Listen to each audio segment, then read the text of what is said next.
Udah ada Kalian Pantas Mati, kemarin ada Aku Harus Mati, dan sekarang Kamu Harus Mati.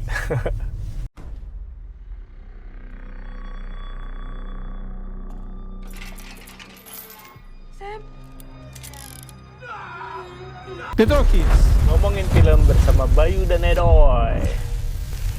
film horor garapan tema Pratosja, dibintangi Sita Marino, ya Hasilah Hisham, Hasil Hisam pemeran utamanya. iya, Pamela Bowie, Annette Edwarda, sama Leo Konsul. Oke. Ini sebetulnya gue gak mau panjang lebar Bay ya ngomong film ini ya Bay. Ya ceritanya tentang ada cewek nih ya, Meta, si Hasilah Hisham, yang memang dia punya trauma karena dia ngelihat cowoknya mati di depan mata dia. Gitu, sehingga dia dihantui oleh Psikosis trauma ya? itu. Jadi ngeliat halusinasi. Betul. Nah, sehingga dia akhirnya tidak bisa membedakan mana yang nyata, mana yang halu. Jadi misalnya ada dia ngeliat orang lewat ya, padahal temennya bilang nggak ada kaca pecah gitu. Iya, dia ngeliat burung gagak, ini sebenarnya nggak ada gitu loh. Kalau di medis mungkin skizo ya, ke arah situ gitu loh. Tapi karena ini film horor, jadinya ya horor lah. Ceritanya sebetulnya bisa dibikin menarik, tapi Kamu Harus Mati secara singkat adalah, kalau menurut gue, film terburuk tahun ini yang gue lihat. Ya. Gue mengamini itu kayaknya. Ya. Apa ya? Dia ngasih keseraman, ketegangan, tapi tone deaf ya. Nggak sadar ritmenya juga gitu loh. Jadi dikasih gitu aja dan kita sebagai penonton nggak ngerasa apa-apa. Ya dan kita juga, gue juga terutama, gue nggak ngomong kita lah, gue lah ya. Gue nggak bisa bersimpati sama tokoh utamanya gitu, karena dibuat marah-marah, dikasih tahu marah-marah. Iya. Gitu, ya, kayak. nggak ada yang bilang lo gila, Tak. Pikir selama ini yang gue lihat tuh bohong. Gue kalau kayak gini caranya gak ada empatinya sama sekali sama gue. Sehingga gue kurang bisa bersimpati dengan apapun yang terjadi sama dia. Gitu. Iya, apalagi dialognya tuh lebih dari setengahnya tuh dilafalkan dengan teriak-teriak ya. Iya. Dan ada beberapa yang cringe banget juga, yang bagi gue, wah apa namanya, surprise pemainnya melakukan itu. Oh iya. Jadi gitu. Misalnya kayak tentu kita ngambil kesimpulan ini film terburuk tahun 2026 ini so far karena karakter itu dibikin melakukan keputusan-keputusan yang kelewatan banget gitu. Misalnya kayak ketika dari teror dia kabur. Ini yang kebetulan tuh lagi ke toilet nih Bay, nggak lihat ya.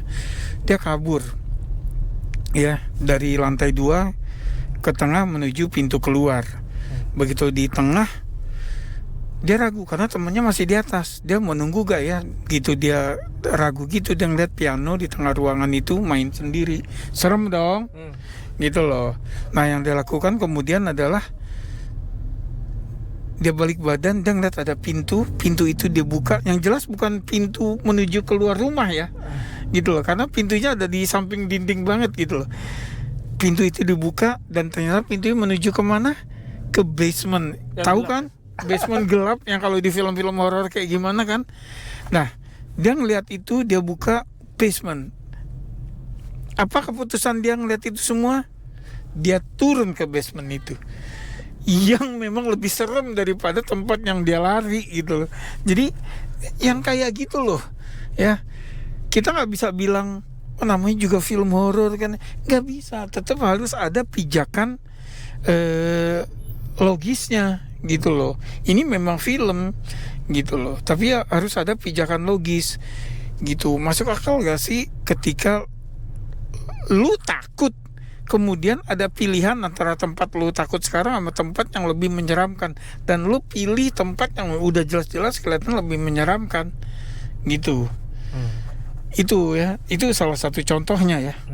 Sama gue juga, gue nggak tahu motivasi hantunya ada hantunya kan sih sebenarnya. Ya kalau filmmaker sih bilang wah ini horor yang sangat beda gitu ya, bukan hantu gitu ya. Tapi ya ada penampakannya ya. Karena memang Ada penampakan kayak kuntilanak. iya, jadi hantunya itu ingin membunuh Meta karena dia menganggap dia mati gara-gara Meta. Ya, gue agak kurang sukanya juga karena gue nganggap si hantu itu kalau mau membunuh, kalaupun dia harus mati si tokoh utama kita ya bisa dilakukan di menit-menit awal. Iya, hantu itu nggak punya halangan apa-apa. Iya. Karena begitu pas di akhir kasih lihat, ya ini mah bisa dari tadi, dari awal. Itu plot Gitu. armor. Iya, tapi again nanti orang ada yang bilang ya kalau dari awal berarti nggak jadi film dong. Iya. Ya makanya filmmaker harus mikirin gimana caranya supaya ada alasan dia nggak bisa ngebunuh di awal, gitu loh. Entah dikasih halangan, entah dikasih aturan main gitu kan ya, gitu. Dan emang ini 80% yang di screen itu cuma 3 orang itu ya. 3 orang itu ada dimunculin satu tokoh misterius yang muncul cuma geser letak foto terus di tengah halaman gitu, tapi nggak dikasih kejelasan juga apa.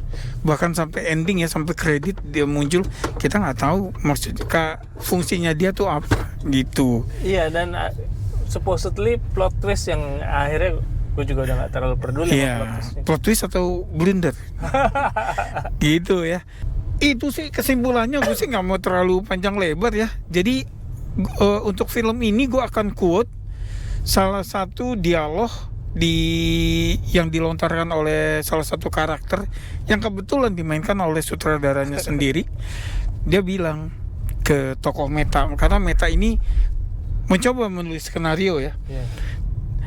Itu si tokoh ini bilang, saya sudah baca skenario kamu dan menurut saya skenario kamu masih lemah. Nah, Karakternya kurang kuat. karakternya kurang kuat. Ya, Nah, itulah yang terjadi di film. nah di film ini itulah. Jadi sepertinya dia sedang memberikan, dia memproyeksikan komentarnya terhadap film ini. Udah gitu sih. Iya. Bye. Skor. Skor saat ini yang gue belum nemu yang lebih buruk dari ini untuk tahun ini ya. Ya. 4 dari 10. Wow, gue kasih ini 1 ya. Gitu.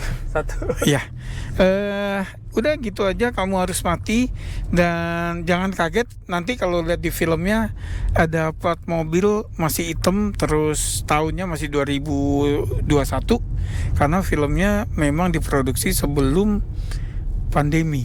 Yeah. Gitu. Ini film pertama Sita Marino. Gitu ya. Mungkin kamu ada komen, silakan tulis di komen. Jangan lupa di like, subscribe atau di hype. Geser aja tuh komen terus bisa di hype. Makasih udah mampir. Sampai ketemu di film berikutnya. Salam.